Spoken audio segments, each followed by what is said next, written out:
Magandang araw po sa inyo. For today's video ay magbabahagi po ako sa inyo kung paano po ako magluto ng spaghetti. Sa isang katamtamang laki nga ng kaserola ay nagpakulo na ako ng tubig. Nilagyan ko ito ng asin at kaunting mantika para hindi magdikit-dikit ang spaghetti sticks. Nang kumulo na ang tubig ay inilagay ko na ang pasta hanggang sa makuha ko ang lambot nito. Nang lumambot na ang pasta, saka ko ito inahon at nilagay sa isang sisidlan. Hinugasan ko nga ang pasta para ma-stop na ang cooking process. After that, set aside muna natin. Next, spaghetti sauce naman ang aking lulutuin. Sa isang kawali nga, pagkainit ay nilagyan ko muna ng mantika bago ko iginisa ang bawang at sibuyas na hiniwa ko ng medyo pino. Nang lumabas na ang aroma ng sibuyas at bawang ay iginisa ko na rin ang corned beef. Sunod kong inilagay ang hotdog. Igisa muna natin to at hintayin na maluto. Nang medyo luto na, saka ko ininagdag ang mushroom na hiniwa ko ng pahaba. Kung sa puntang ito na nanonood ka pa, pakilagay mo naman dyan sa comment section kung taga saan ka para alam ko kung hanggang saan umabot ang aking video. Balik tayo sa aking niluluto. Sa puntong ito na medyo okay na ang pagkakagisa ng corned beef, hotdog at mushroom,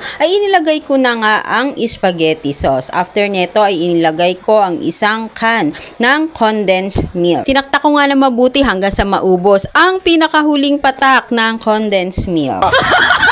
Next po ay binuhos ko na nga ang isang can ng Evap milk. Any brand naman ay okay lang, wala naman pong problema. Kung saan po tayo makatitipid ay doon po tayo. Kung wala naman po kayong pambili ng Evap milk at condensed milk ay wala naman pong problema. Kahit wag nyo na pong lagyan ng gatas ay okay lang naman po yan. Basta timplahan lang po natin. Next po ay binudburan ko po ng paminta at nilagyan na rin po ng asukal.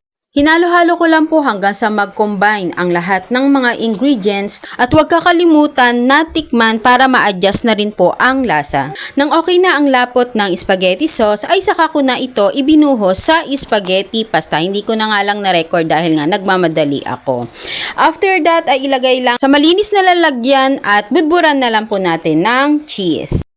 So, that's it. Ganyan po ako magluto ng milky and sweet style spaghetti. Kung may natutunan po kayo sa aking video at nagustuhan nyo po, palambing naman po, paki-like, follow, and share na rin po para po mapanood ng inyong family and friends. Maraming salamat po sa lahat ng mga sumusuporta at patuloy na nanonood sa aking mga video and reels.